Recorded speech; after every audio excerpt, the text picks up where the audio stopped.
नमस्कार, मैं हूँ शिखा राजटा और आप देख रहे हैं आपका अपना चैनल लीगल पॉइंट। आज मैं आपके लिए एक बहुत ही भावुक और महत्वपूर्ण केस लेकर आई हूँ। ये कहानी है एक आईटीबीपी जवान की, जिसने देश की सेवा में अपने 18 साल दिए, लेकिन जब वह बीमार हुआ और छुट्टी पर गया तो विभाग ने उसे डिजर्टर यानी भगौड़ा घोषित कर दिया और नौकरी से ही निकाल दिया। क्या उस जवान की 18 साल की बेदाग सेवा का कोई मूल्य नहीं था? क्या विभाग का ये फैसला सही था? और आखिर में माननीय हाईकोर्ट ने इस मामले में क्या फैसला सुनाया? अगर आप हमारे चैनल पर नए हैं या अभी तक सब्सक्राइब नहीं किया है तो कृपया अभी लीगल पॉइंट को सब्सक्राइब करें, इस वीडियो को लाइक करें और बेल आइकन को ज़रूर दबाएं।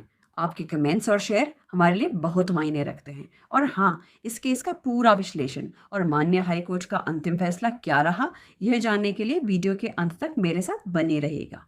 क्या थी पूरी कहानी?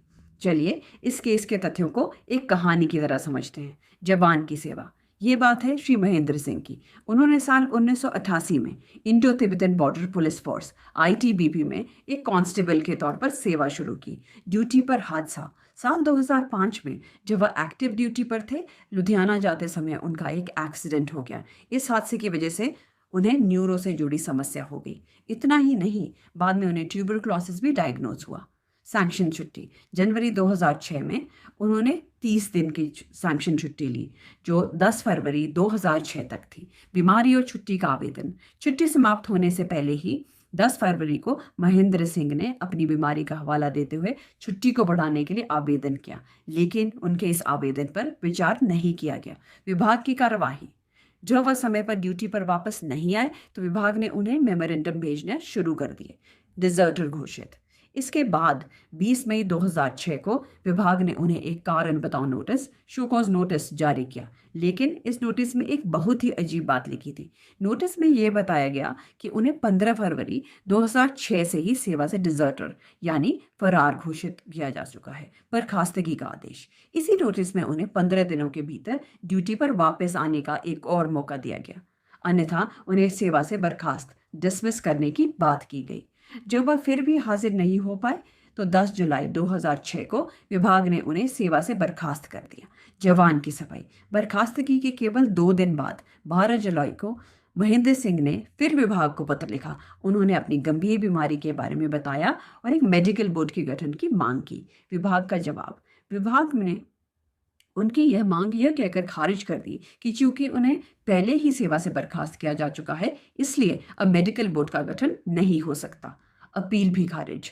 जवान ने इसके खिलाफ अपील की, लेकिन वह भी खारिज होगी। उन्होंने हाई कोर्ट में पहली याचिका दायर की, जहां से कोर्ट ने विभाग को अपील पर फिर से विचार करने को कहा, लेकिन विभाग ने साल 2016 में दोबारा विचार करने के बाद भी उनकी अपील को फिर से खारिज कर दिया।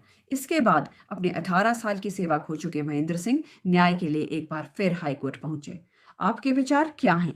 इस पूरी कहानी को सुनने के बाद आपके मन में क्या सवाल उठ रहे हैं? मैं आपसे कुछ प्रश्न पूछना चाहती हूँ और मैं चाहूंगी कि आप इसका जवाब नीचे कमेंट सेक्शन में जरूर दें। प्रश्न 1। क्या विभाग का जवान के छुट्टी बढ़ाने के आवेदन पर विचार ना करना सही था, जबकि वह अपनी बीमारी के बारे में सूचित कर रहा था? प्रश्न 2। क्या किसी कर्मचारी को पहले डिजर्टर घोषित किया जा सकता है और उसके बाद उसे कारण बताओ नोटिस भेजा जा सकता है? क्या यह प्रक्रिया सही है? प्रश्न 3। एक जवान जिसने 18 साल बेदाग सेवा की हो, क्या उसकी सजा तय करते समय इस बात पर विचार नहीं होना चाहिए? आपको क्या लगता है हाईकोर्ट ने क्या फैसला सुनाया होगा? क्या महेंद्र सिंह को उसकी नौकरी और पेंशन वापस मिली होगी? अपना अनुमान कमेंट में बताएं। केस का विश्लेषण और अंतिम फैसला। नमस्कार, लीगल पॉइंट में वापस स्वागत है।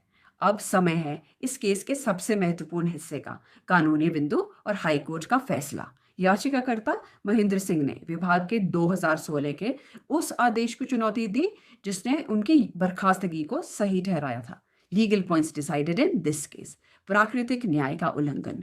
कोर्ट ने पाया कि विभाग ने अपने रिकॉर्ड एनेक्स R2 से यह साफ था कि याचिकाकर्ता ने बीमार होने के आधार पर छुट्टी बढ़ाने का आवेदन भेजा था। उनके भाई ने भी विभाग को उनकी बीमारी और अस्पताल में भर्ती होने की सूचना दी थी। विभाग को इस सूचना की अनदेखी नहीं करनी चाहिए थी। विभाग की विरोधाभासी कार्यवाही। कोर्ट ने विभाग के 20 मई 2006 के कारण बताओ नोटिस को बहुत ही विरोधाभासी पाया। कोर्ट ने कहा कि यह समझ से परे है कि विभाग ने एक तरफ तो जवान को 15 फरवरी से डिजर्टर घोषित कर दिया और दूसरी तरफ उसे नोटिस ड्यूटी पर वापस आने के लिए कह रहा था। जांच का अभाव। कोर्ट ने कहा कि अब विभाग को जवान की बीमारी के बारे में सूचना मिल गई थी, तो उन्होंने बर्खास्तगी जैसा सख्त कदम उठाने से पहले एक जांच इंक्वायरी करानी चाहिए थी ताकि सच्चाई का पता चल सके।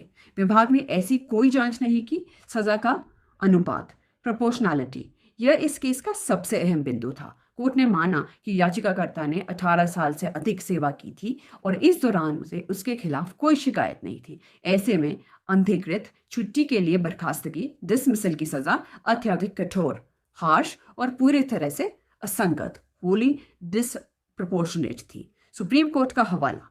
कोर्ट ने यशोधर कामत 2021 के सुप्रीम कोर्ट के फैसले का हवाला दिया, जिसमें 17 साल की सेवा वाले एक जवान की बर्खास्तगी को असंगत मानने हुए बदल दिया गया था।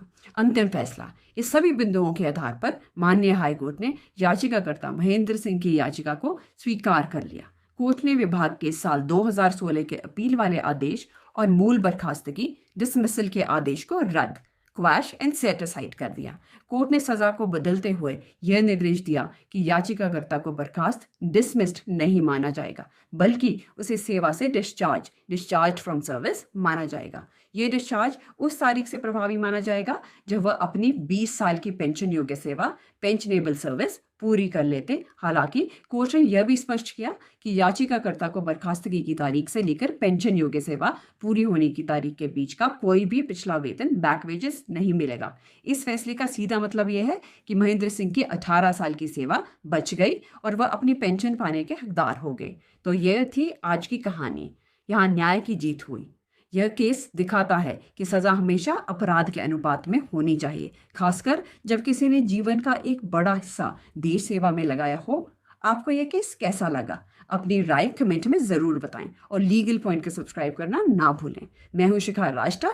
जल्द मिलूंगी एक नए कानूनी मामले के साथ। नमस्कार।